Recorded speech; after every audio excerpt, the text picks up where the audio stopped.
Hello and welcome to the fourth round of our Hound GT3 Transatlantic Showdown. Our American leg for the first half of the season is done. America has taken the lead, but can Europe strike back now that we head to their homeland? Starting off with the home of British motorsport, we are here at wonderful Silverstone circuit, round the Grand Prix circuit, all 5.8 kilometres of it, to see if the Europeans can start munching down on the massive gap that America has taken out in the first half of the season. Joining me, as always, for this season is the wonderful Aidan Hard. How are you doing, Aidan? Absolutely wonderful. And indeed, home of motorsports, where it all started. This is where it all began for British motorsport. Crawlers like Stowe, Luffield, Maggotts, Beckett's, to name a few. And we go racing for the full Grand Prix circuit. New pit layout as well, using the new Silverstone wing for our pit stops, which there will be this evening, I'm reliably told. That tyres will be the name of the game. If they want to change tyres, it will definitely, the fronts they'll have to change, but they'll also have to stop for fuel as well. Who will brave it out, however, with using the usual strategy card that comes into play here? We are in qualifying. Cars are out on circuit as we speak, and we will just very quickly go to qualifying. No one's set a lap time yet. As soon as I say that, Peter Staver elects to set a lap time. Currently P1. Bottleston goes purple and goes and gets pipped again by John Earl as times come flying onto the board. We'll keep track of them as best we can.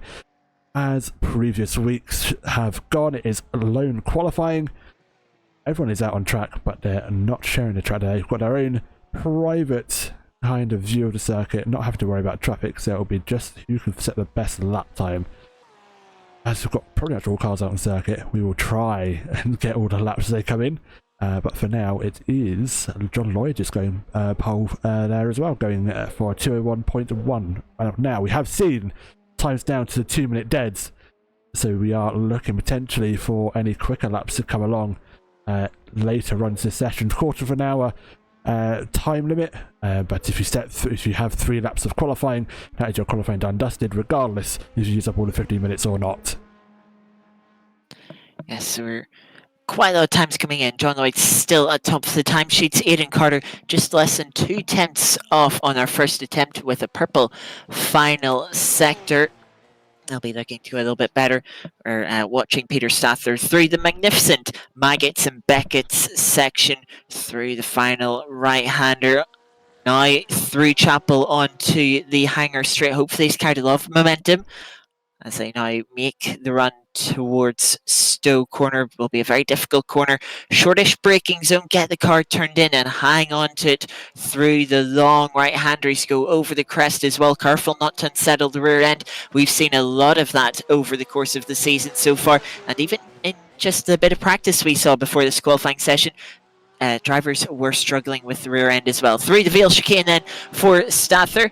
They'll be our first driver to complete their second lap. Can they improve on 15th place cross line? We wait for the timing sheet to update, and it's up to 4th place, just 4 tenths off top. But Marley Watts up to provisional pole, 2-minute 1.0, but a lot more times coming. John Earl now up to top, 2-minute 0.8. Chavez, our 2-time race winner so far this season, only in P7. Now, at the end of the second lap, so I'll be hoping to get a little further up on the board. They were quite quick in practice. They get bumped down 1 more place as Nigel Stock goes up to 7th place, and can see the Corvette of John Earl continuing on to their final lap, using all of the track out of the loop as venturing onto the grass just a little bit. Stefan Gamby up to P3, just 10th away from a sub 2-minute 1. Bakativ gets up to P8, and John Earl goes up to, Aidan Carter takes provisional pole with 2-minute 0.740. Oh, times are tumbling in. As we said, we're getting closer to that 2-minute dead lap time as we see some cars finishing our laps. Morgan will be next to cross the line, as he is going to come to the line to set his first valid lap.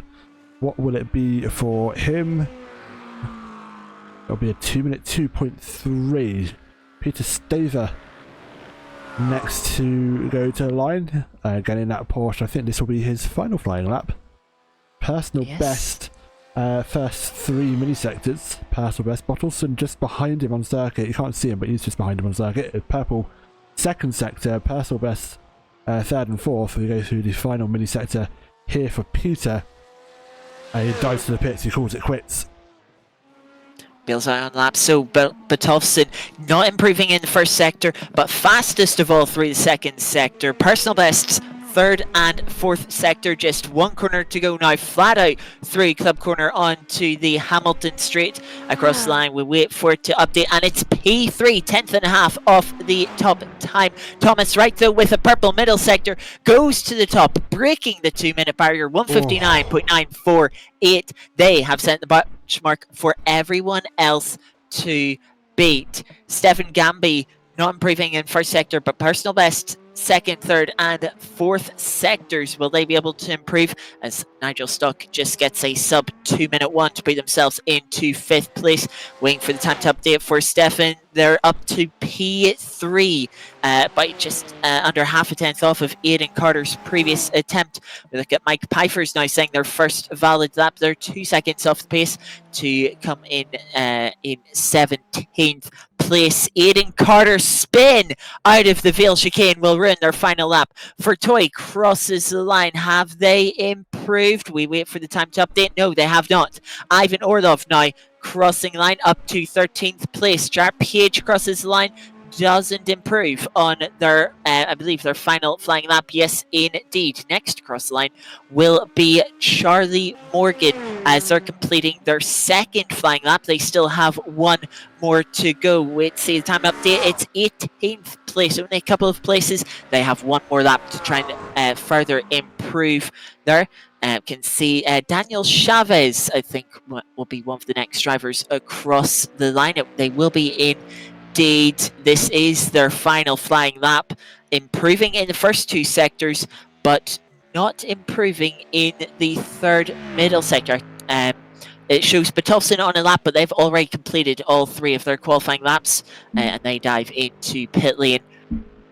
So Chavez, race winner for the last 2 races in the Mustang. Can they put themselves back on towards the front of the field? They're currently 1.3 seconds off, all the way down in 10th position. Just 1 more corner to go now, pulling the power down of the Vale chicane through club corner. Is it enough? It's second place, but just under 4 tenths off of Thomas Wright. That's close enough to put some pressure on in the race. Indeed it is, as we see Mike Pfeiffer's coming through the final chicane now. On the brakes he goes. He's got a personal best third and fourth sector. Looks neat and tidy, just clipping out inside sausage curb and gently applies the power down through the final turn, using up and pulling out a curb. Is it going to be improving? It is, up to 18th. Baton for Terry next to see the line, and he will come to the line and... Oh, he's back to virtual lap. He's down 21st at the minute. Is he going to improve? Oh, it looks like a personal best couple of sectors in there. Does it improve him up the position at all? It doesn't. He stays put.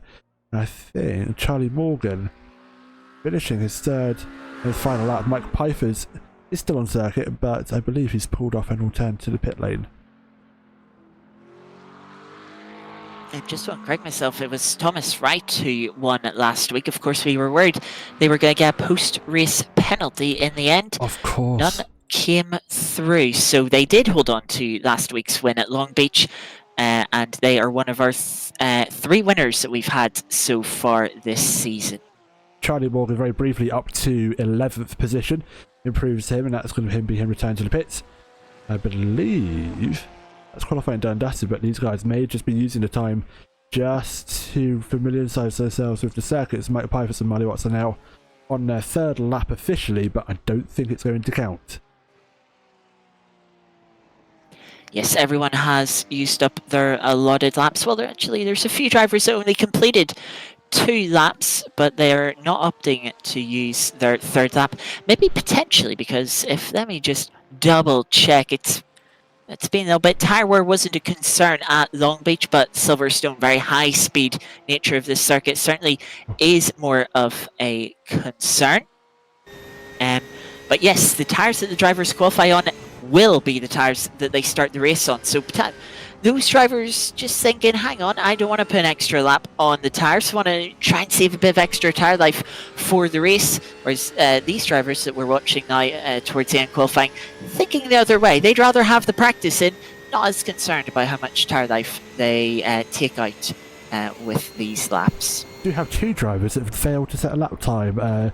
Lennart and Rich, 26th and 27th, so we'll have 27 cars, and I believe this is just a practice pit entry, isn't it, for Marley, as he comes down into the pit lane and hits the pit limiter right at the right moment. Doesn't do a doesn't do an Ollie Beerman if you're doing that from Silverstone from the Formula 1, and then comes to the pit exit, and I believe we will just wait a few moments as the timing does need to tick over to 0 before we can go into the next session, and we'll show you the grid as and when it's formed. Yeah, the pit entry practice, very important here. You're coming in quite quickly off of Stowe Corner, and luckily the pit entry very straight to allow you to slow down, but big braking zone, very important to get right. A lot of time to be lost by just being cautious. That could be the difference in making your pit strategy work, gaining a place or losing out to one or multiple of your fellow competitors. Yeah, absolutely. A couple more moments and then we'll go through the grid, but a 70-minute race to follow. As Richie said, it's going to be a pit stop race for sure. Tyres are going to be critical.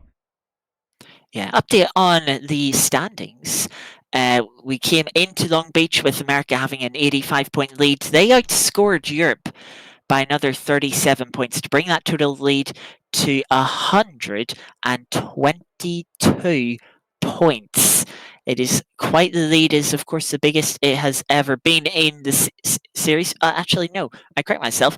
It's not the biggest lead that's been in the series. Europe had a bigger lead after the first round, but North America continuing just to pull themselves further in front. But now coming over to Europe, will Europe be able to bring things back into their favour like they did in the first round? But here is the grid. It's not been the greatest start to that comeback, let's say. Thomas Wright on pole position, followed by Chavez, Carter, Gamby, your top four.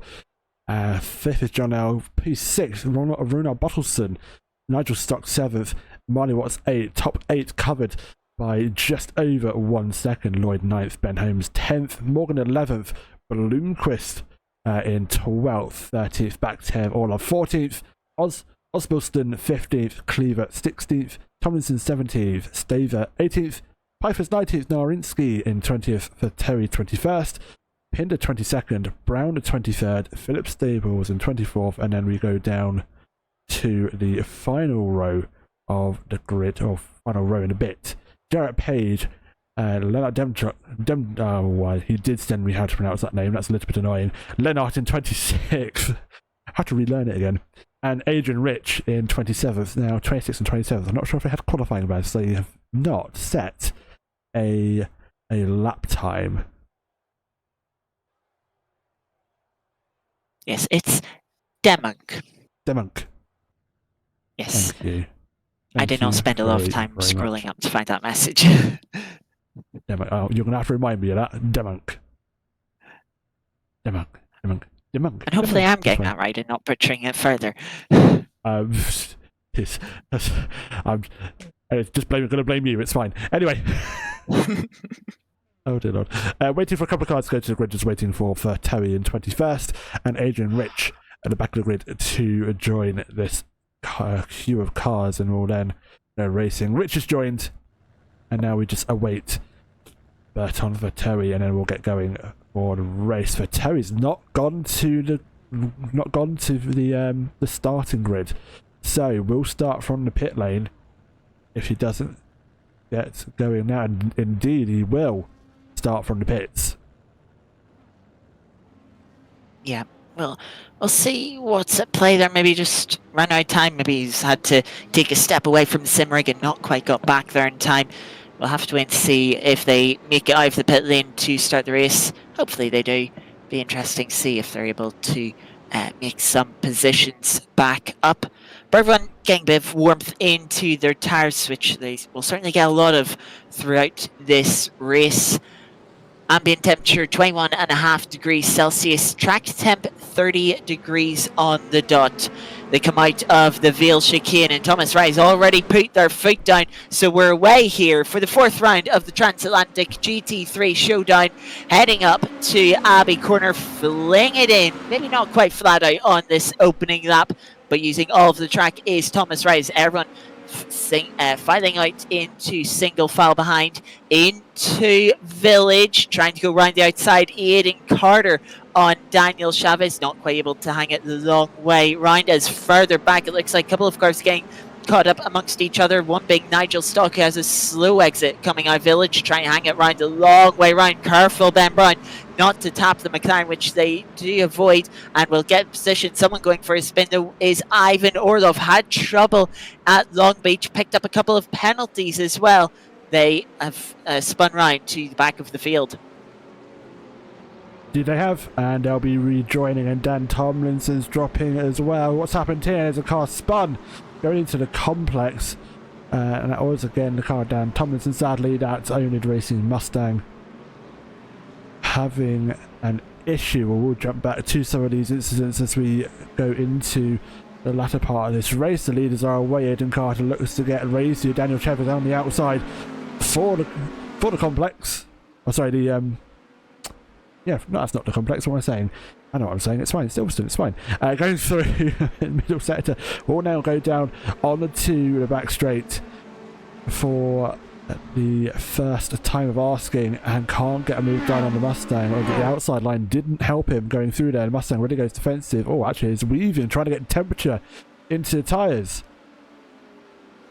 Yeah, how important tire temperature is through these long high-speed corners. If you don't have it, you might not get the stability under the car that you want. You might end up going for a little spin. So some drivers have already had issues in the opening lap. They'll bounce off the curb for Aidan Carter. So we're trying to size up a move on Daniel Chavez, who's already lost 1.2 seconds on our leader Thomas Wright in this opening lap. Charlie Morgan trying to go down the inside of Noah Osbudleston as they have a little nudge coming out of Club Corner onto start finish straight. Now into Abbey. Noah still trying to hang around the outside, backside, and eventually trying to get a better line through Farm Corner. Oh, contact! And that's Charlie Morgan getting a tap from the rear. Doesn't seem to do much damage apart from maybe putting a flat spot on those tyres. Gathers it up, is able not to have a full spin, loses the minimal amount of positions. But I was definitely encouraged around there, unwillingly, so. As here we see Aidan Carter trying to look to the inside of Chavez into Brooklands now, round the outside of the field. It's a very long way to go round a long corner itself, but sets themselves up for a better exit. Will use the slipstream as they make the run through Woodcote, down the old National Pits towards Cops Corner. Very high speed corner, will be difficult to follow through here so closely. Aidan Carter backing off a little bit. Drivers will have to be careful of track limits on the exit. Pick up too many off tracks and they will find themselves with a drive-through penalty. Now into Maggots and Beckett's for the second time. How closely is Carter able to follow? Try and take a tighter line through the last part of Beckett's. Open up Chapel a little bit, carry the momentum onto the hanger straight into Slipstream, picking up a bit of grass as well for good measure, but they'll not be close enough this time towards Stowe Corner. Indeed, just going to review some of those start races. We had a off track for Nigel Stock. Oh, that was a very interesting. We actually caught the latter part of the incident on the first turn. I think he's just locked up the rears.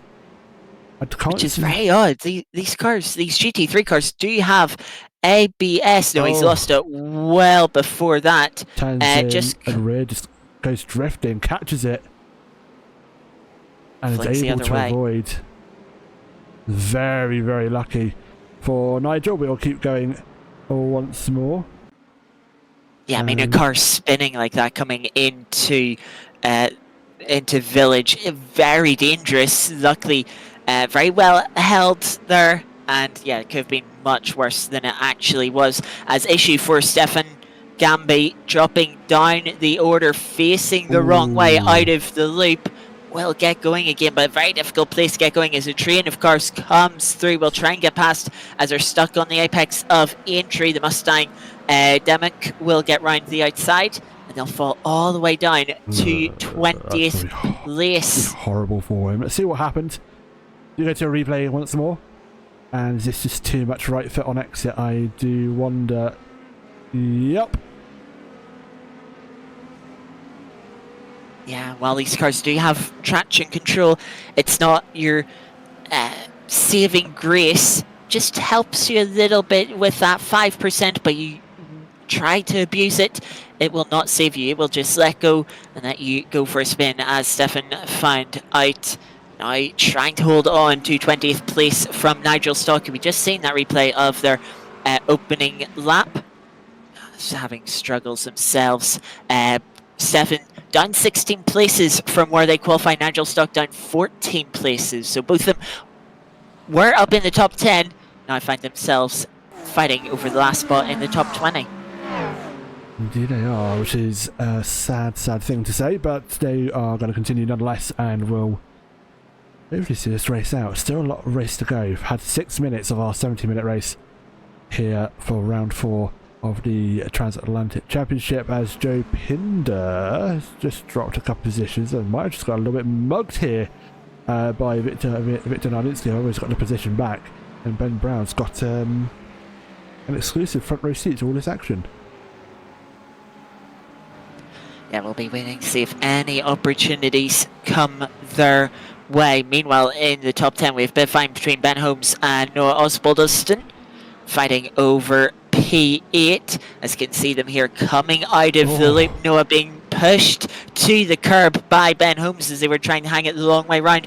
Will be right in the slipstream as they're making their way down to Brooklands. As further back, Joe Pinder has had an issue. It's quite an issue. That's the front bumper off of the Corvette, and they'll get going again. Let's see what happens here. They'll tag on the rear from, I believe that's Batolfsson coming into loop, runs a little bit wide. Batolfsson, I believe, gets to the inside. Then that is so odd how he just loses the car so suddenly on the exit. Indeed it was, and I think Jarrett Page has also had an issue as well. Let's go to him on his own, sadly. All the way down in Losum last.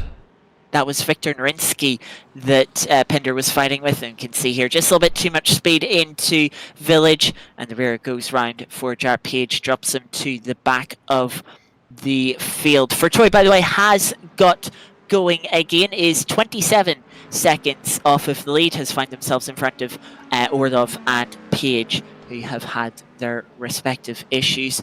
And while we've been watching the opening lap carnage, I want to say thank you to RazJC TV for the 4th month subscription. Thank you very much for your support. Hope you enjoy the race this evening. Thank you very much. I did see that pop up. I just didn't think to mention. I do apologise. John Lloyd also fighting ahead of this batter side by side with who's that up ahead? That's actually Bottleston and Marley Watts. Lloyd and Osbalduston fighting in frame, but it looks like Bottleston made the move on Marley Watts into the final chicane, and they're going to keep on fighting. But a nice little midfield pack here of cars from Bottleston down all the way down to 10th position from Bloomquist, and they're all going to start gathering up again and fighting again. Train of cars is actually rather entertaining to see cars follow one another and just waiting for one of them to jump out of the slipstream to try and make a move on these corners. It's going to be a bit of a scary watch, let's say. Yeah, Noah's been getting quite racy, up 8 positions now as they get themselves into 7th place ahead of John Lloyd. Had to get aggressive for it too. John really squeezed them to the outside for the first part of the Ville chicane, but Noah kept the nose in, got the inside for the second part, and would take the position. It doesn't get much more aggressive than that. So as we watch this train of cars through Woodcock Corner onto the old and now National Pit Straight, towards Cobb's Corner. This is where it's going to be quite difficult. You know, you're not just in the dirty air of one car in front of you. You've got many cars in further in front. Noah Osbaldson again going on the offensive, looking to the inside of Maggots. That's a tricky place to make a move. Not quite far enough alongside and has to back out of it, though. That's just offset Marley Watts, who's taken a bit of an awkward line, a compromised line through that section of corners. Drops him back a little bit off Batolson and will lose him a bit of slipstream. That slipstream that Noah is going to use, closing up towards Stowe Corner. Will they make a last second dive to the inside? No. Braking zone not long enough, but if they can get a good run here through Stowe, good exit, which it looks like they have, they can maybe look for another move into the Vale chicane. The Porsche doesn't defend, so late on the brakes to the inside for Noah, leaves some space on the outside, but Marley Watts not able to fight back, and has now another place gained, the 9th place for them this race. Noah Osbaldson up to P6. Runner Batolson will be their next victim. You do well, and this train of cars just keeps on going. It's always nice to see. Adrian Rich, however, sadly, has had an incident. It's just jumped to a replay, actually. So an overtake being made. But this has given him the meatball flag. Whatever's happened here.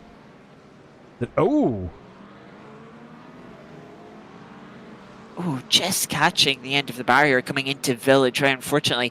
Again, another very odd incident and how they lost control of the car, just hitting the brakes.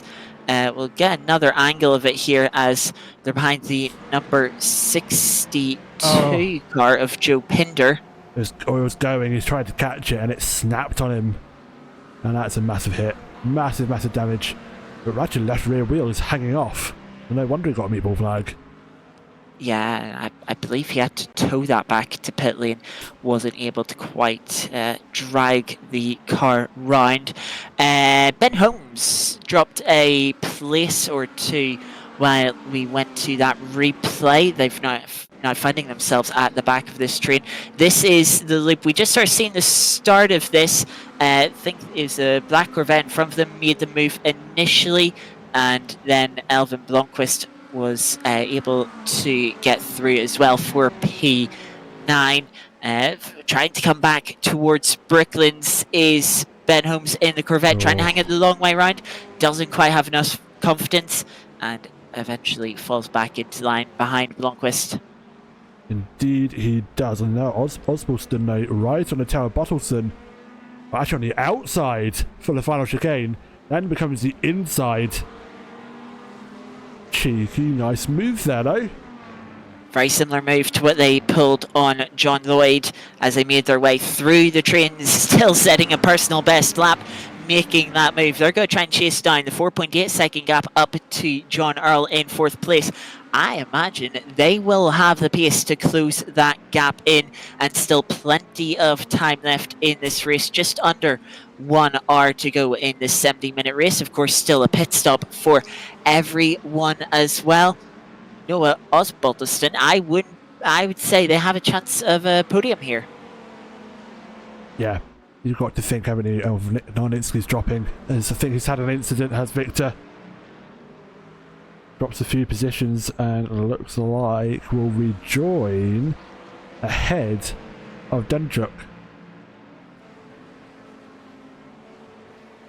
Yeah, the Mustang looking to the inside, but a bit too tight of a line there and a bit too far back to make a move work there. We'll have to sit behind and see. And they actually come together then on Luffield. Thought they spotted a gap on the inside, put their nose in, and the Corvette was coming back down for a late apex. And yeah, Demick also exiting the server, maybe a connection issue. But yeah, very awkward there for Nurinsky. That is a connection issue, so he's jumped back to the pit lane. Or not in the actual server at all, he's out. That's a disconnect. And what an awkward timing to have a disconnect after making contact with another driver. That is fortuitous, maybe? We'll see. As the race is still underway. Thomas Wright leading the way by 2.93, or now 3 seconds now. From Daniel Trevor, Aidan Carter in third, Earl fourth, Osbaldson's fifth, good recovery from him, Bottleson sixth, Marley Watts seventh, John Lloyd eighth, Bloomquist in 9th and Ben Holmes in 10th position. Now this midfield battle is starting to break up a little bit. Not as much the train as it once was. But no doubt still fighting away. Ben Holmes just on the back of this train now. May want to make his way through as he thinks about making a move. Closes the gap into the braking zone. But not anywhere near enough to make a move. Yeah. He's not too keen on being the last car in the top 10. Wants to get themselves a little further back in front of Blomqvist as they were earlier this race. But Blomqvist not making any mistakes in this train. Not giving any opportunities just yet. But Ben Holmes is going to keep piling the pressure on. Maybe wait for something to happen up in front that just backs Elvin Blomqvist up. Concertine is up and presents an opportunity. Whether one comes or not, we'll have to wait and see. Indeed.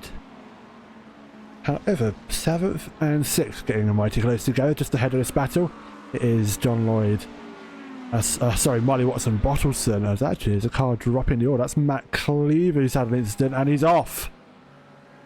Heavy contact. That's on the outside of Cop's corner. The rear left wheel completely facing the wrong way. And yeah, I don't think you're going to get that car back to pit lane with the angle that rear left is at. No rear wing as well. So I think we've seen the diffuser coming off as well. That has had a massive rear end impact with, well, as you usually do have a massive impact when you go off at Cop's corner. It is just that high speed. And yeah, Cleaver, I really don't think you're getting that back to pit lane. No, diffuser is still there. But yeah, that's going to be a tow for pit lane for the Honda driver. He just loses it on entry. Tries to hold the brakes, but nothing there. And then just tries to get going again once more, and maybe out of frustration, not realising the amount of damage he has is not going to be very helpful for him to get back to the pits. I mean, the way that rear end contact, just bounces the car forward again, thinking, oh, I've actually got away with this not too badly, not realising the extent of the damage from that impact. We cut now up to this battle once again. Bakativ was closing in, but has opened up a bit. The gap has opened up and fallen back towards Peter Stather, who's now putting pressure on the Mustang, closing in as they come down towards Bricklands, but it's not going to be close enough for a move this time round. But certainly putting the pressure on the Mustang driver to either close in on this ultimately fight for 6th position or to be passed by the Porsche driver. Just behind them, quick mention to Ben Brown, up 10 places this race after a torrid time last week at Long Beach. Had good pace there, but found themselves wrong place, wrong time in multiple occasions. And yeah, find themselves multiple laps down, having to take spent much time in the pit lane. Struggling for pace this week is Ben Brown, but certainly in qualifying, but maybe using that little bit of tire advantage, not completing, only completing 2 qualifying laps, using that little advantage to get themselves further up to 13th place down. I say that, Peter Stather now getting the move done on Bakativ into Stu, up to P11. We'll try and catch up to this train in fighting for P6. Indeed, let's have a look and see how it was done. And relatively easy up the inside. Looks like they already had the run done and dusted, really. I had to get that one done under braking, just a more confident under braking. Doesn't seem like the Mustang wants to fight that one too hard. Maybe work together to try and catch the cars in front, and maybe not lose too much time to the cars behind, such as Ben Brown as well. But that's up 7 places now for Stather into P11. Can they go one better, get themselves into the top 10? Well, first of all, they've got 2.5 seconds to close down to Ben Holmes, and then they will have been the next member in the train for P6. Right, this is the replay. I thought that's Matt Cleaver. Ignore me. I just clicked on the wrong replay. What I did want to do is show a crash for Adrian Rich once more, unfortunately, for a Mustang anyway. having a incident. He has continued, but that is a spin, taking out one of the cones there, and thank goodness Woody and his gang of Toy Story wasn't underneath one of them.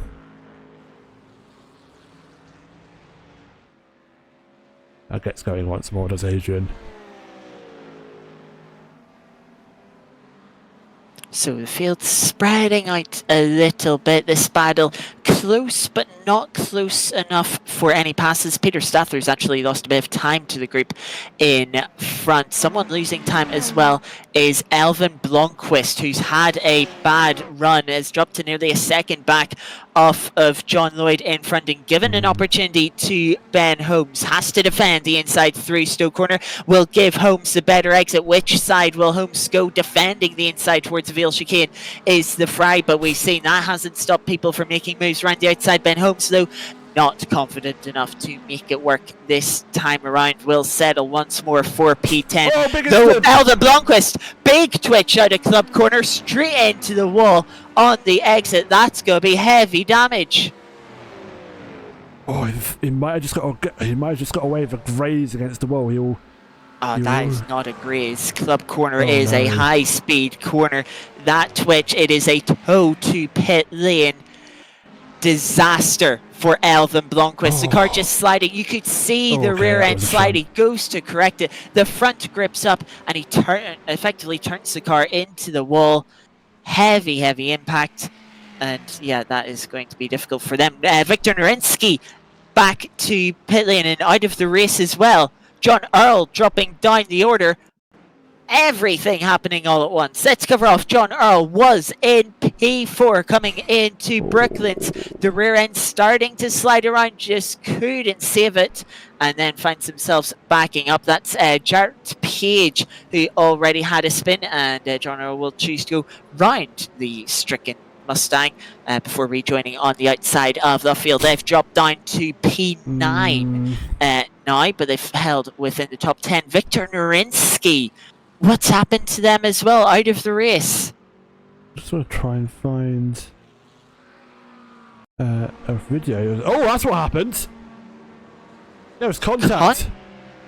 I think that was a Mustang. That might have been Dan Tomlinson, who I think they were trying to pass.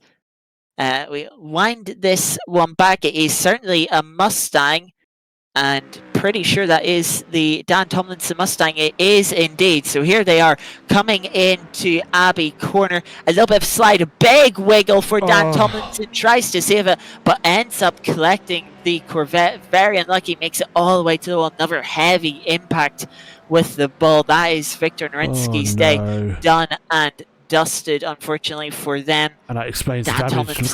Look in front of that car. Yeah, I think that's going to be a necessary pit to repair. 22.5 minutes into the race. It is all kicking off. Dan Tomlinson is going to try to crab on, but I can't imagine how much time they're going to be losing every lap until they're able to make their pit stop. That's the thing, he's not been shown the meatball, so iRacing is happy for him to continue even with that damage. But, yeah, one's issue for Stather now. Ooh, what have you done, Peter? Been at the loop is the guess. Slow coming off of the corner, losing a couple of positions. This is them into Village Corner. You can see Bakativ not far behind them, having the Porsche passing the Mustang not too long ago. Just as they turn into the loop, rear end goes round, very similar to Adrian Rich not too long ago. Loses place to Ben Brown, who is now up 12 positions into 11th place, not far from the top 10. And is back down to 12th place after Peter Stather. Quite disappointing, having made up a couple of places from other people's mistakes not long before that mistake of their own. Indeed, and back And Bakativ now off. There at Cops Corner, can see the gravel flying. Oh boy. Well, it's not no real drivers, I'm guessing, starting to struggle with their tyres. Turns the Mustang in, already starting to lose the rear end. Just cannot catch it, and with the speed that they have, makes it all the way to the barrier. Not as heavy of a hit that Matt Cleaver had, but still heavy enough, pulling some gravel back onto the track as well for good measure. They also do not have a meatball flag, but again, if they choose to continue, they will be losing so much time lap after lap. Well, it's essentially a GT4 at the minute without the rear wing on the back of it. It's going to be interesting if he's surely realised he's got no rear wing and no downforce. He's got to feel it in the car, surely. Even if iRacing is not giving him a meatball flag, yeah, he's going to the pits. Yeah, so we have one Mustang continuing to limp on, one Mustang into the pits, both with heavy damage. Have to see what is the right call, because it might be difficult. I don't think it'll be possible for Bakativ to make it to the end of the race from here, so they're going to have to make a second pit stop, but that might be the better scenario than Dan Tomlinson, who is still crawling around. Not too slowly, it must be said, only 2.7 seconds slower than their personal best last lap. So yeah, damage for Dan Tomlinson, obviously not too bad, allowing them to continue till they're able to make that, till they make it to the pit window. We cut now, though, to the top 6. Marley Watts still on the back of Butovsson, starting to apply a bit more pressure, as we also have Peter Stather closing up on Ben Brown, looking to reclaim their spot in the top 10. They are indeed, and they're trying everything they can to do so, but for now, staying pert. As we'll see, just follow this, but I'm keeping an eye on the 10th and 11th battle as well, just to see if that falls. We've now got 3 cars in contention for this battle for 6th, 7th and 8th. Marley Watts trailing from Bottleston, but then it is being chased by John Lloyd, and Ben Holmes now coming into this, making it almost a 4-way battle as they go down the back straight. Yes, this train starting to converge on one another again. Butovsson, certainly the slowest of the drivers in this train, but they are the car with track position, and they're doing just enough to hold on to what is now a 5th place once again, after John Earl's issues. John Earl, though, catching back up to this pack and not too fazed by their mistakes, setting a personal best last lap, 2 minutes 0.5. It'll be interesting to see if they're able to carve their way through this field back into the top 5 in a similar manner that Noah Osbodelston did not too long ago, but a little bit wider for Butovsson. That's allowed the Porsche to get its nose up the inside through entry, and they're going to be side by side down the Wellington Straight. The Corvette with a bit more straight line speed, but the Porsche will have the inside for Brooklands Corner onto the brakes. The Porsche not quite able to get their nose back to the inside, and Butovsson will hold on to P5 for at least another lap or so. How much longer you can see that, though, side-by-side moment has brought this train back together. John Earl not far away from making it a 5-car train. Just how long can Butovsson hang on here? Because it does look like at some point, sooner or later, that Porsche driver is going to make their way through. Indeed, they should do. It looks like they've got the pace over Butovsson at this stage of the race, but it's now being held up maybe ever so slightly, allowing John Lloyd and Holmes to close. They go through Maggots, Beckett's, and now onto the back straight. The Porsche might just have a run here. Is closing with the slipstream, just about within 1 car length as they get to the braking point. But with how short the braking zone for Stowe Corner is, it's very difficult to make an out-braking manoeuvre there. The Corvette getting a good drive off of Stowe Corner will leave themselves clear from pressure into the Veal chicane, and has actually pulled out the biggest gap from everyone in this train, as further back we've had an issue for Ben Brown through Stowe Corner. Well, let's find out what's happened. I do wonder if there's a bit of encouragement from the Porsche up the inside. On the brakes, they turn in and there's contact. Yeah, the Porsche committing to move, Ben Brown not seeing it, and they come together as they come towards the apex. Luckily, Ben Brown not going for a full spin, but will have done a bit of damage to the tyres as they slid across them sideways. But we come back to this battle now. Marley Watts still putting the pressure on Butovsson for P5, not far away from the pit window, as we're 29 minutes into the race, 41 minutes to go. Absolutely, oh dear lord, that Corvette almost going to the back of the Porsche. going down into the back end of the circuit where it is now the old final turn. They go onto the old pit straight for the national circuit. And now looking like they've gonna sort themselves out, calm down for a little while, and look at the Porsche getting a much better run through that right-hander. Or go, you can get alongside if you're brave, but please don't, not right there, because you're about to go to the back of him. They'll have to just wait a moment. That Corvette's looking racy as well. That all-black Corvette of John Lloyd's looking to try and make him gets wide on exit. That's going to compromise him. And in the background, Ben Holmes thinking, hold on a minute, I may have a run on you here. That mistake could prove costly for John Lloyd as Ben Holmes close in, thinks about going to the inside, but their fellow Corvette just able to close it off. The Porsche good run out of Stowe is closing towards the Vale chicane, but again, not close enough as they make their way through here. Back now then through Club Corner onto start-finish straight, and it's another lap, but Tolfson leads the way. But Marley Watts putting the pressure on John Lloyd with that little mistake, falling back a little bit. We'll have to push to close back in. Make sure they're in prime place to take advantage of an opportunity should one come their way. This is Ivan Orlov. He had an issue back on lap 1, losing the rear end as they try and put the power down out of the field and parking the car sideways across the national pit entry. Luckily not in use this week, but Ben Holmes' big run here on the Corvette of John Lloyd will pull to the inside as they make their way to Brooklands. Look at the other Corvette, John Earl in the background as well, not fighting it too hard. John Lloyd slots back into line and Ben Holmes up to P7 now. Indeed he is, and that's going to be a welcome move for him. So he's maybe getting a little bit caught up behind John Lloyd there. They seem to be actually rather equal on pace. But now Marley Watt sinking, hopefully not down into Cops. That'll be a brave move. Don't do another. Don't want to have another Verstappen type incident, but has a run on the exit outside line. Is doable if you have enough momentum. It'll become the inside. Is he going to do it? He sticks it on the inside because Chevy gives him room. But for now, he remains in P6. Bottleson holding him off, but maybe struggling at this point of the race, and he might actually have a good run here. I said that before, actually, he didn't have a good run, but looks like he'll have another crack at it shortly as Aidan Carter, first off the planned pit stops. As we are just about to reach the, or a couple of minutes away from reaching the halfway point, Aidan Carter going for the undercut.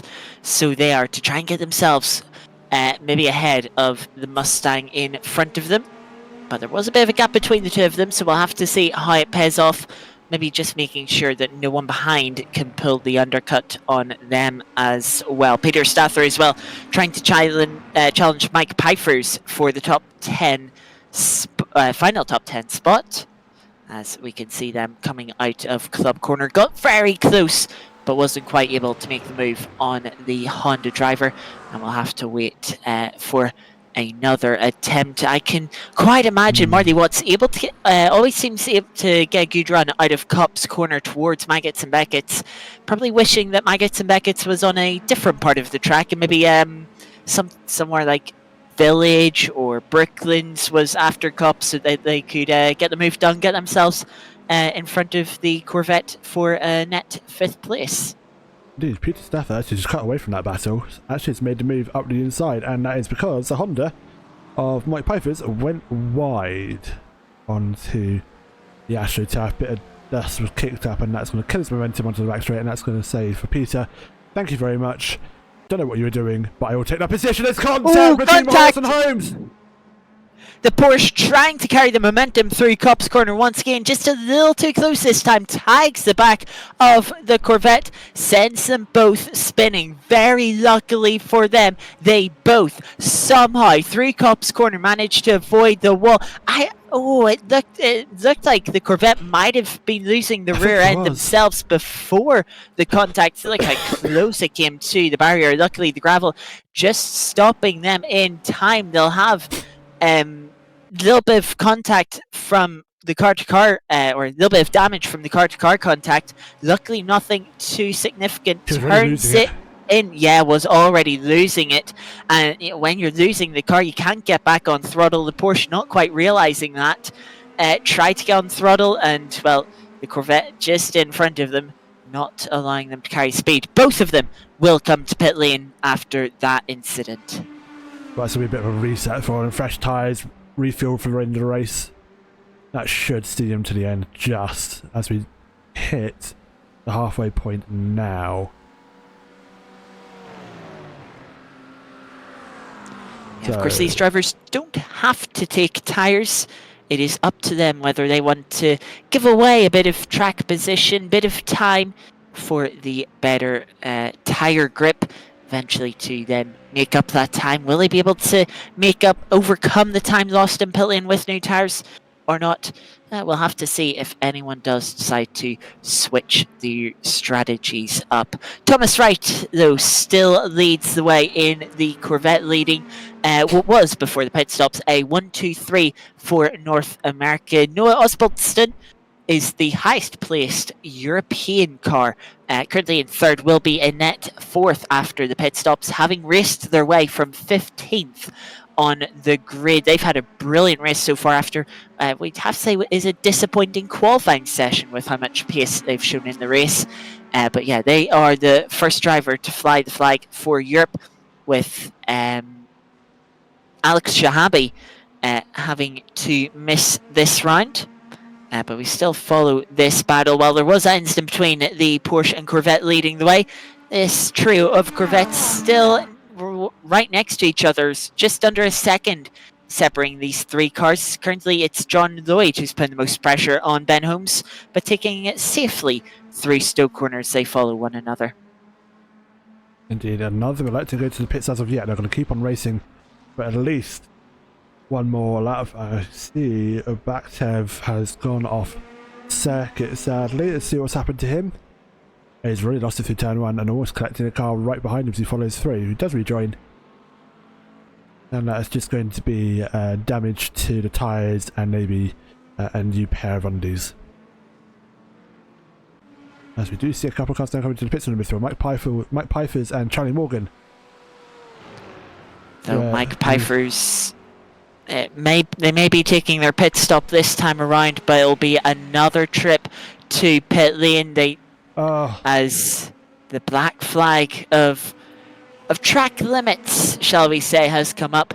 They have a drive-through penalty for incident points, as we see John Earl closing up on John Lloyd. Has a little think about it, trying to put the pressure on, getting the mirrors of John Lloyd. But John Lloyd standing their ground as they are stuck in the middle of this Corvette train, trying to attack Ben Holmes in front, but having to be wary of John Earl behind. Yep, absolutely. Is doing everything he can to stay put in that sixth position, but by pit stop to come, we'll see him back down the order along with these two drivers ahead of him. And now they are going to fight, but they all still need to take pit stops, likewise with the leaders as well. Everyone from, I believe, P6 upwards still needs to head for the pit lane, at the very least. Have a look. Who's pitted when? Oh, I stand corrected. It's everyone from P10 upwards. The top 10 still need to pit, so that's going to shuffle the order when they do eventually go into their pit stops. As well as for Toy and Ivan Orlov. For Toy, of course, starting from pit lane. Orlov with incident on lap 1. See these drivers coming into the VL chicane, carrying on for another lap, coming round to complete the 19th lap of the race and start the 20th. John Lloyd just dropping back from Ben Holmes this lap a bit. You can see they're 3 tenths slower. John Earl not able to close in at all. They were a further 10th slower than John Lloyd. So these drivers still following each other. Surprised not to see one of them dive for pit lane and go for a slightly different strategy. Seems like they're maybe thinking about the others that have already pitted, trying to go long, make the overcut work. A little bit wide there for John Lloyd. Has compromised their exit, dropped them well back out of slipstream from Ben Holmes, and will give the opportunity to John Earl. But taking the tighter line 3 entry has just scrubbed a bit of momentum off for the yellow Corvette. That doesn't stop them from sending it down the inside, under braking for Brooklyn's corner, and that will be a current P5. But of course, still waiting on pit stops from these drivers. Indeed, we are. Where is the leader at the minute? It's about to. He's in the middle of his 19th lap. And he's got one more lap. Well, not one more lap before he needs pit. What am I saying? He's got at least another few laps in those tyres and a fuel tank at the very least, unless he's going to try and go long and be one of the last pitters. It'll be interesting to see if people behind him have pitted for fresh tyres. That gap might have just closed a little bit for him, and the infamous undercut may leave him vulnerable. He does continue for another lap with exactly half hour to go. However, who is coming to the pits is P2 Chavez, electing to maybe try something different to the leader, and so does Noah Osbaldeston. We'll get that name right eventually. Top 2 other than leader coming to the pit, second and third. So obviously trying to do the undercut, not realising that they want to try and get past the leader, but can't do it on track. Maybe we'll try and do something on circuit. P7, however, Peter Staver also coming to the pits with the Red Sport International Porsche. As we said, those coming in the top 10 who yet to go into the pit lane are now taking their pit stops. John Lloyd still fighting away. He's actually quite close to Ben Holmes. 22-second lead is our race leader Thomas Wright ahead of these 3 cars. Still yet to pit. Yeah, so remember, Aidan Carter was the first to pit on lap 16, 4 laps ago. 22.7 seconds they spent in pit lane. It's 24 for Daniel Chavez. They'll lose a little bit of time there as they make their way to pit exit. Let's see, yeah, Aidan Carter has slid in between Chavez and Noah Osbaldeston, but look at that. Noah Osbaldeston, within a second, or was within a second, has dropped back a little bit as they maybe getting their tyres back up to temperature. They're not too far behind Aidan Carter. They could start putting some pressure on for a podium position. Indeed, as Marley Watts actually gets past Staver for position to exit the pits. That's position lost there for Staver. I think Watts has also done his pit stop as well, so that's not going to help his cause. And now, as we say about pit stops, the leader, Thomas Wright, now into the pits. Where is Ben Holmes? He's a good 20-odd seconds behind. Yeah, Ben Holmes still having to pit. All the drivers within the top 7 at the moment having to pit in front of Daniel Chavez. I imagine we'll see most, if not all of them, into the pits this lap. As we see the next 3 into the pits, just 3 more. I imagine as they come through, we will see them through pit lane. Did see not too long ago, Bakativ have a drive-through penalty, and they're now out of the race, so they will be going no further after that spin through the first couple of corners through Abbey and Farm. And yes, the entirety of the top 7 into the pits. That means everyone in the race will have completed their pit stop. Daniel Chavez through the Veal chicane, putting the power down now through Club Corner onto start finish straight. Meanwhile, Thomas Wright at the other end pit lane, coming out over the crest into Farm Corner with an easy lead. He's dead comfortable with that lead. Chavez will close the gap. Hayden gets up to 3rd. Is as it was essentially. Unfortunately, we're hoping to be something would spice things up. Noah up into 4th. What a race he's having. Yeah, has dropped quite a way back from Aidan Carter, so that would be evidence of new tyres getting up to temperature. That gap was less than a second when Noah came out of pit lane. It's now 5 seconds, so yeah, it shows you just how difficult new tyres can be, just how much time you lose on them. Stefan, a bit of a difficult earlier part of the race, got caught up with a spin. comes out of the pits in 12th place, just behind Butolfson, as we see John Earl not long having got past John Lloyd just before the pit stops, now putting the pressure on Ben Holmes, trying to take a top 5 position after the earlier incident between Butolfson and Marley Watts. It is. It's going to give it a good go, but for now, yeah, just got to bear in mind that both these cars have just come out of the pit lane, so both of them will be on cold tyres. As they gingerly find their way around the circuit and get some heat in those 4 wheels. If they have taken new tyres, that is. They may still be on the old ones that they've started the race on. However, side by side, and that is how you go around the outside going into the Maggots Beckett's, the complex, should I say.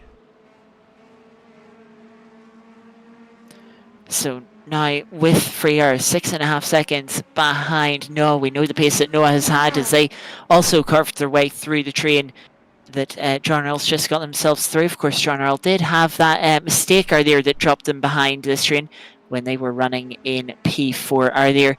So might be difficult for the Corvette driver to catch up to the McLaren driver in front, but I imagine they will try. Issue for Stefan Gamby, having come out of the pits in 12th place, trying to get the tyres up to temperature, has taken a little adventure through Beckett's. Let's have a look.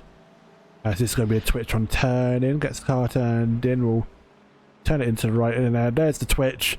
Oh, has a half spin. Is able to somewhat save it.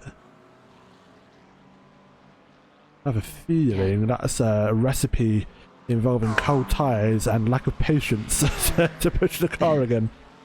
Yeah, you could tell it was less of a twitch and more of just the rear end slowly coming round as Stefan loaded the tyres up through the right-hander. They just weren't ready, and yeah, they'll weave to feel the temperature and then feel how much grip they have and try and put that little bit more into them. Dan Tomlinson had an issue earlier on, had a spin collected.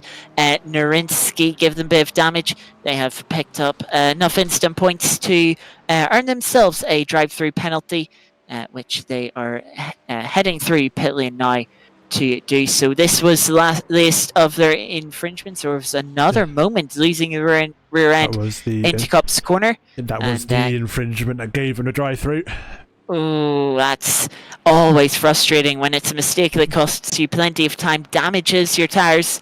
Oh, and also gives you a drive-through for good measure. Not a good day at Silverstone for Dan Tomlinson. The trifecta of unluckiness. Yeah, very much this evening for him. Has a spin, tyres damage, and yeah, that driver's not going to help. Muddy Watts, however, P9. That's a drive-through. Now that we're well into the second half of the race, drivers pushing track limits, having little bumps as we see Marley Watts into the back of Butolfson. It's enough instant points. A2 will be taking a drive-through. Will they take it immediately as they find themselves between Nigel Stock and Peter Stather? They will indeed get it over and done with. Coming in from 9th position, how far back will they drop? Going to drop them down to at least 40th or 50th, I reckon. At the very least. And a weave of the tyres in annoyance. That won't do them any good. They're locked to the set speed limit and they're using some of that speed, just a fraction, to turn left and right. Will maybe lose them a fraction, a couple of tenths by the time they get to pit exit, which they do so now. Fire the car up over the crest into Farm Curve, and they will hold on to 14th place ahead of Stefan in 15th, who of course had that mistake not too long ago. 2.5 seconds back from Philip Staples to try and close up to. Meanwhile, a little further in front, Charlie Morgan trying to chase down Ben Brown for P11. The last of the top 10, well, last position outside the top 10, should I say, for these two guys. Both very good drivers as well.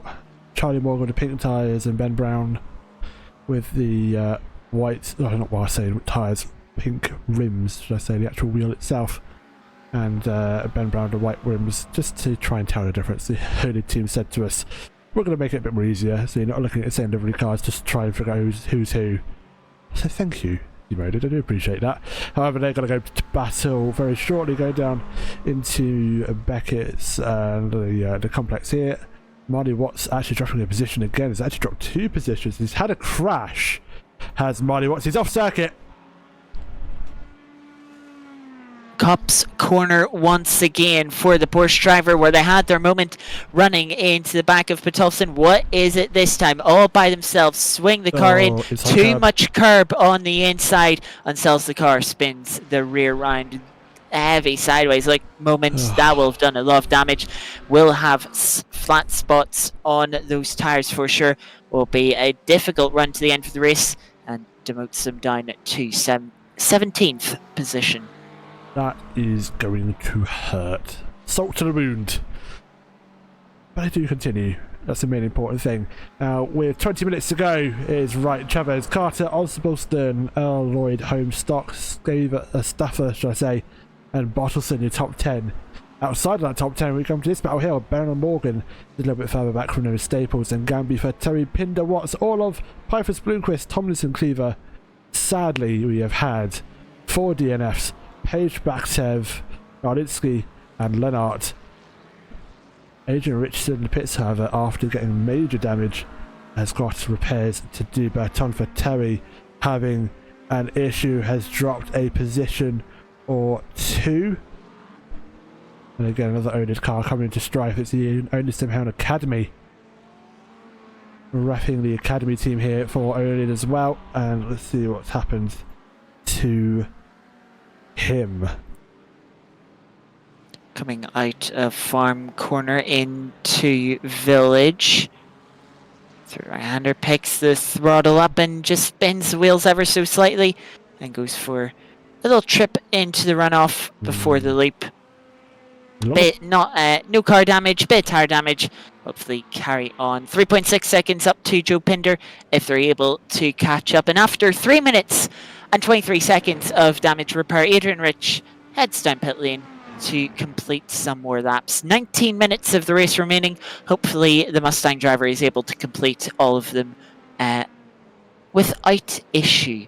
Well, if he does get going again, he's going to guarantee at least 2 positions back to Evan Page as he gets some more laps onto the board. He needs to find another 3 laps to get up into those positions, and we'll be up into 23rd. And so not a total loss, but I just wanted to focus on that a little bit, as we do preach. We've had a torrid race, and you can get back on the circuit. Please do so. It's nice to see you. It's nice to see you race, and even try and bat it out as much as you can of whatever scraps you can get. It's lovely to see. So, thank you, Adrian. You're modelling. You're certainly modelling the oNiD ethos here for tonight. So I do appreciate that. If you do watch it back, or if you're listening live, some of these drivers do as well. But we'll go back to this battle. Ben Brown Morgan, got 11th position now. I think Morgan's here lost a bit of time, at least on the previous lap. Issue for Aiden Carter. He's dropped position. Oh, it's a big crash. Oh, and that's Rich as well. Well, so much for Adrian Rich having a safe run to the end for the race. Both drivers here crashing at Copse corner. That is heavy damage for both the drivers as he turned in, losing the rear end, and it's a one-way trip to the barrier, and then Adrian Rich in sympathy running off as well and hitting the barrier just in front of Aiden Carter. Luckily, the drivers not coming together. Had Adrian Rich been a couple of seconds later, those 2 cars would have found each other in the barriers. But yeah, Aiden Carter dropping down the order. You have to imagine we'll have to take a trip through pit lane to repair the damage from 3rd position. Oh, that's going to be gutting. And then Adrian Rich has had another incident as well as he's limping back to the pits. It, has a twitch. Oh, is it going to find a barrier? Hold the brakes, hold the brakes, hold the brakes, hold the brakes. Oh, no. Oh. Just about. Luckily, just turned the car away from the barrier to not hit it there. But yeah, Aidan Carter through pit lane will drop out of the top 10. What was a decent race for them up until now, running in the final podium position. It's going to be a tough one. Uses a quick repair, get back out, and they will rejoin in 13th position, just in front of Stefan Gamby, just behind Philip Staples, who we see there in the fry. Just a second up the road as Marley Watts now out of the race. Had a crash. Yeah, what's happened? Joe Pinder is also in pit lane for a pit stop. So see Marley Watts turning in, struggling with car instability, just runs the car off, and I think has just called it a day, judging by that. Joe Pinder coming out of the pits now has dropped down to 18th, maybe 19th place as Elvin Blomqvist comes through. But Pinder will get out in front of Blomqvist. Yeah, Silverstone proving ruthless as we see drivers making mistakes. As we've sort of seen throughout the whole season, drivers struggling with car stability, with the fixed setups that we are running for this season. It certainly made it quite interesting. Charlie Morgan still on the back of Ben Brown. Both these drivers running very similar lap times. Charlie Morgan certainly closed up through Maggins to Beckett's here. Ben Brown following the right-hand side of the track to defend the inside as they come up to Stowe Corner. Will Charlie Morgan hang it round the outside? They're going to try to do so. Hang Ben on that tight line. Ben leaves the McLaren driver the space and towards the Vale chicane. Charlie with the inside. Ben much braver on the brakes, hangs it round the outside and will hold on to the final top 10 position. In the background, we see Aidan Carter has got the move done on Philip Staples at the same point. This is how they did it. No defence offered from the Fry driver in car, making the move nice and easily on the inside. As Philip Staples not fighting that one too hard. Philip Staples has crashed. Apologies to interrupt you, as Aidan Carter's made the move. Oh, onto the last descent. That's going to go into the wall if he's not careful, and it does. Remember back to Elvin Blomqvist's crash at the same corner. Had the same slide, went to correct it, twitched the car right into the outside wall. Unable to save that slide, and is a trip to the pit wall for them as Elvin Blomqvist gets into trouble with the Corvette through Maggins and Beckett's. Didn't quite see what Corvette that was, but that was just a race leader. Another issue. That might have been a race leader. I think it was. We also have Mike Pfeiffer's with a drive-through penalty. They've come in to serve that and will drop down to 18th position, and will have the leader on their tails to lap them for the first time this race. Indeed, Philip Staples has gone back off track again. He's got a drive-through. Oh, that's big! That's a massive shunt. And it's the same corner against Cops. Everyone's falling foul at Cops. Well, in Staples' defence, they did knock the rear wing off in their previous incident out of club corner. No rear wing through Cops corner. Yeah, is not going to work out. Bunks the outside barrier. And yeah, it's going to be a trip to pit lane. Hopefully they still have a fast repair and are able to get themselves back going again without too much time lost. But of course, then a second trip through pit lane will be necessary to serve that drive-through. Indeed. This train is Mike Pfeiffer's having a crash. I'm not sure if it's just a spin-off circuit of deemed the timing tower as a crash for, but we'll see what's happened. Down the Wellington Straight into... Oh, that's a twitch. And, Sayer doesn't save it. Collected the first moment, but the car was not happy with him and decided that it was going to spin round anyway. Unable to save it, unfortunately. I believe that would also pick them up a drive-through penalty, which they've already served. It's going to be down to 19th position. Here is Philip Staples coming in. They'll pull into their pit box this time to repair the car. That is a quick repair. They'll carry on their way, but they will be weaving to their mechanics once more. Most likely next lap as they come in to serve that drive-through penalty. Yep, absolutely. Closest battle we actually have on circuit for 10th and 11th. Ben Brown and Charlie Morgan, as Philip Staples will rejoin the circuit. But yeah, that's feels spread out now. Just might be having a chance to relax a little bit and just reflect on what a manic race this has been this evening. Yes, I was preparing to go through the order for our regional championship, America versus Europe.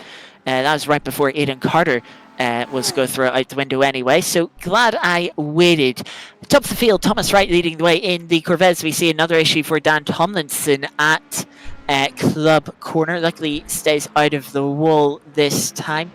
So we'll just see how they did this. Putting the power down through Club Corner, and just as they turn in, the car already stepping out on them.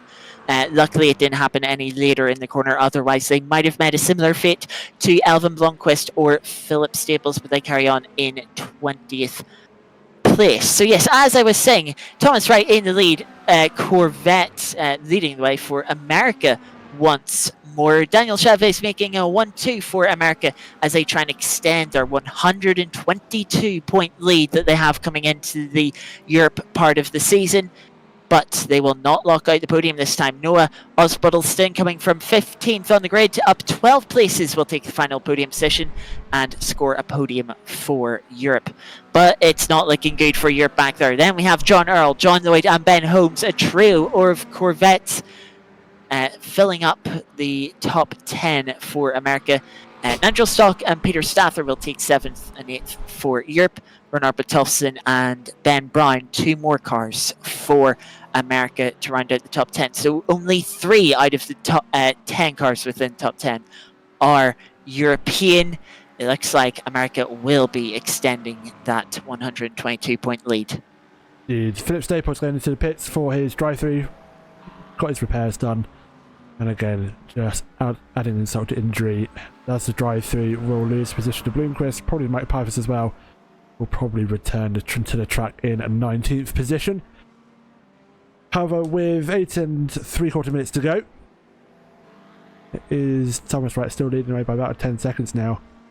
With Oswaldson closing, not quickly enough. However, Thomas Wright's had an off track. I just saw pop up on my screen. I think he's got going again without issue. But Philip Staples actually staying in the pit box for longer than a drive-through. Must have a bigger penalty of sorts. However, the 2 only drivers here are Morgan and Morgan and Ben Brown, shall I say. Aidan Carter not too far behind. 2.1 seconds in that blue and yellow Chevrolet. But for now, it is going to be Acura versus McLaren. 0.4 of a second is the gap between the two for the best of the rest, essentially, of the final place of the top 10. Now holding station. That's actually allowing Aidan to close in about half a second. Actually closed in about 1 whole second. That past lap, if you look at the times, relative times between Brown, Morgan and himself.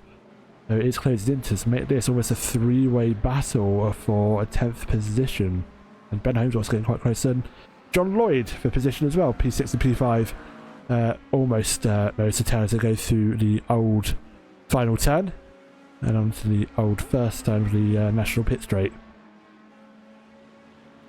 This inter-Corvette battle. John Earl has pulled away 5 seconds in front of these two, but they are going to fight on to see who will get the final spot within the top 5, as we also have the battle for the final spot in the top 10 a little further back. A little over 4 laps to go, so not too long. Ben Holmes will need to pile the pressure on if they want to get a move done. Try and push John Lloyd into a mistake, as this was sort of the same part in the first stint when a lot of drivers started making mistakes just as the tyres started to go off. Will we see any more mistakes? It's a great run from Ben Holmes through Stowe Corner and to the inside. He'll get the move done easy as you like. John Lloyd really not fighting that one. I wonder if he is quite close to picking up a penalty perhaps for instant points, and just playing a little bit safer through Stoke Corner, not carrying the speed, playing it safe on track limits, and thinking, you know what, I'll just let Ben Holmes go for 5th and consolidate 6th position. I can't blame him if that's the case. And he will stay in 6th for now as Tomlinson. Dan Tomlinson's disconnected.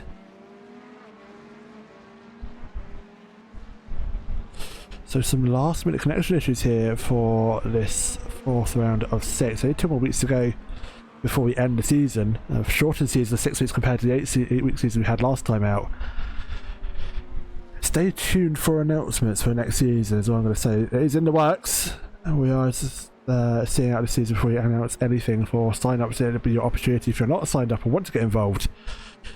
Keep an eye open on our Discord. Discord.gg/oNiD Community Racing. And we'll have the link up on your screens at the end of the race. Do click. We do have a link on our Twitch channel as well. It should link you to our Discord, and also come and visit us on SimGrid. Join the racing community, and come and see what we've got lined up. And that's where we'll get. That's where you'll sign up for all of our events come next season. Charlie Morgan closing in on Ben Brown again, having set identical lap times last time around through Copse Corner, where I believe Matt Cleaver might have had an issue. He's showing up as off track, and there seemed to be a bit of gravel being kicked up there. But through Maggots and Beckett's now for these two. Charlie Morgan trying to put a 4th European car within the top 10. Ben Brown trying to deny him. Aidan Carter trying to put themselves up in there tonight to deny Charlie Morgan as well. Not many laps to go. Aidan Carter won't have time to sit around, wait for an opportunity. They will have to go and make the opportunities themselves. Through Stoke Corner, you can see Ben Brown holding a tighter line on the exit, not troubling the exit curb as much, and you can see how much that allows the McLaren to close up. As for Toy, from 14th position, is the next of our drivers to pick up a drive through. Bounce off the curb on the inside of the second part of the Vale chicane, compromises the exit of Ben Brown, and that allows Charlie Morgan to close up once again in the slipstream towards Abbey. A very fast corner, not able to make a move in there, but an overtaking opportunity is coming up with Village through Farm and braking. Ben going defensive, holding a tighter line on the entry, a little bit wide of the curb, could compromise him through the loop here. You can see Charlie Morgan trying to set up a wider entry, tighter exit, better exit, but that wider entry has just dropped them back a little bit. You could see how much Aidan Carter is able to close up onto the back for the McLaren. A little bit of a defense, fades back to the racing line for Charlie Morgan as they get into Brooklands Corner. Only 2 2/3 laps to go.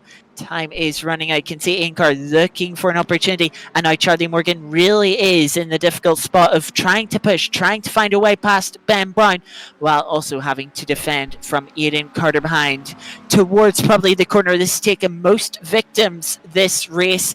Copse Corner through the quick right-hander, not troubling track limits on the exit for all 3 drivers, keeping it nicely within the white lines. They could barely be any closer as they come into the infamous Maggots and Beckett's. A little further back, Joe Pinder, next driver to pick up a drive-through penalty. They will lose out to Mike Pfeifers, and Elvin Blomqvist, I think, has also had a bigger mistake in picking that one up. Weaving down towards Stoke Corner now, hunting for the slipstream, thinking about a move, looking to the inside, but it is not close enough again for how short the braking zone at Stoke Corner is. They're closing towards the Vale chicane. Will we see any moves this time around? Inkar sticking the nose up the inside. Charlie Morgan hangs it round the outside of the second part, gets their foot down. Will it be the outside of Club Corner as well? Big slide from Charlie Morgan, tries to hang on to it, but doesn't quite able to, overcorrects it, but does keep the car out of the wall. Can they get going again? As we see Stefan closing in through Club Corner, will try and take P12 from them. They'll be side by side into T1, but Charlie Morgan, not having the momentum with that spin, will lose out to P12. That is 1 car down for Aidan Carter if they want to get back into the top 10. 1 more to go. Here is what happened to Joe Pinder. Was at the very same corner into Abby Twitch as they turned the car in, unable to save the car as it was too unsettled facing the wrong way. Will get going again without any damage, but that did also pick them up a drive-through penalty. Speaking of drive-through penalties, Alvin Blomqvist was set to gain a place from one, will not anymore, as they have won themselves with only 2 laps to go, and serving those will actually put them a lap down. But we cut now to this battle for P12. Charlie Morgan with that mistake, fighting Aidan Carter through the final corner, through club corner. From behind, Stefan is trying to get themselves back in front towards Cups corner now. Not long to go. A lap and a half is for top 10. Ben Brown, the next of our drivers to get a drive-through penalty, will lose out and promote Aidan Carter. They don't have to make the move. They have got that top 10 spot, as long as they themselves, of course, don't get a drive-through penalty. Still time for anyone in this field to pick one up. Their positions are not safe unless they've been taking it safely. Another thing I've just noticed is we see Ben Brown pulling over to the right hand side to come in and serve that penalty, get over and done with, so it isn't a post-race penalty. In the top 3, Noah Osbodelston closing up within 2 seconds of Daniel Chavez. Remember, Daniel started from P2. Noah started down in 15th position on the grid. Closed in 1.1 seconds last lap did Noah. Unfortunately for them, with only half a lap to go, they are going to run out of time. But it has been a great fight through the field. We've seen the moves that they were able to carve through. That battle pack, don't throw it away. Now, too much curb on the inside of Cups corner. They throw themselves wide. They come back onto the track. Luckily, instead of points to spare, they will not get a drive-through penalty. Someone who will, though, is Charlie Morgan, fighting to get back into now P11 after Ben Brown's penalty. Makes a mistake of their own into Village. They've already dropped back from the Porsche driver a little bit. Gets the throttle. We've seen this one before. It was for Toy who did this. It looks like identical mistake for Charlie Morgan. That will drop them out of the top 12. But out of the Vale chicane through club corner, it'll be Thomas Wright to make it back-to-back victories in Long Beach and now here at Silverstone. Well done, Thomas Wright. They take the win for Corvette. Daniel Chavez will take second place with their Ford Mustang, as Noah Osbodelston will take the checkered flag in the pit lane. Third place for the McLaren, and the highest finishing European manufacturer. John Earl after was in 4th place for most of the mistake until they made a mistake, dropped them to the bottom end of the top 10. Luckily, they were able to recover and retake 4th place, helped by another mistake from Aidan Card. They will be, they'll take 4th place. Ben Holmes will take a top 5 position, having got past John Lloyd, who will finish P6 in the final 10 minutes of the race. Peter Stather will come through in P8 behind Nigel Stock in 7th, but Tolson 9th, and Aidan Carter, that mistake, running top 3 for the entirety of the race, making that mistake in with about 15 minutes to go, dropped themselves out of the top 10, but with other people picking up drive-throughs, they find themselves as the last driver within the top 10. Stefan Wood comes home in P11 in the Porsche. Ben Brown was on for a top 10, but drive-through penalty with just laps to go, we drop them back to 12th place. Charlie Morgan ending the race with a drive-through penalty. A late race mistake would finish a couple of mistakes, one while fighting Aidan Carter, will finish at 13th. Will probably drop back further with that drive-through. Ivan Orlov 14th provisionally. For Toy, their issues will finish 15th. Yeah, I think that's Staples right behind him. Lap down. Not fighting for position, but Staples will see the checkered flag at 19th, and everyone, I'm very happy to report, has now seen the checkered flag. As we now go down to the results for this 4th round here of the Hound GT3 Transatlantic Showdown. Thomas Wright, your winner by 13 seconds. Chavez, Osbodelston, L. Holmes, Lloyd, Stock, Staver, Bottleson, Carter, your top 10. Gamby 11th, Ben Brown 12th, Orlov 13th, for Terry 14th, Morgan 15th, Pfeiffer 16th, Bloomquist 17th, 18th is Joe Pinder, We then go down to the lower end of the grid. 19th Staples, Tomlinson 20th, Cleaver 21st, Watts 22nd. Sadly, some of these cars have seen DNF flags. 23rd is Rich, Backtev 24th, Page 25th, Nonitsky 26th, and Demjuk in 27th.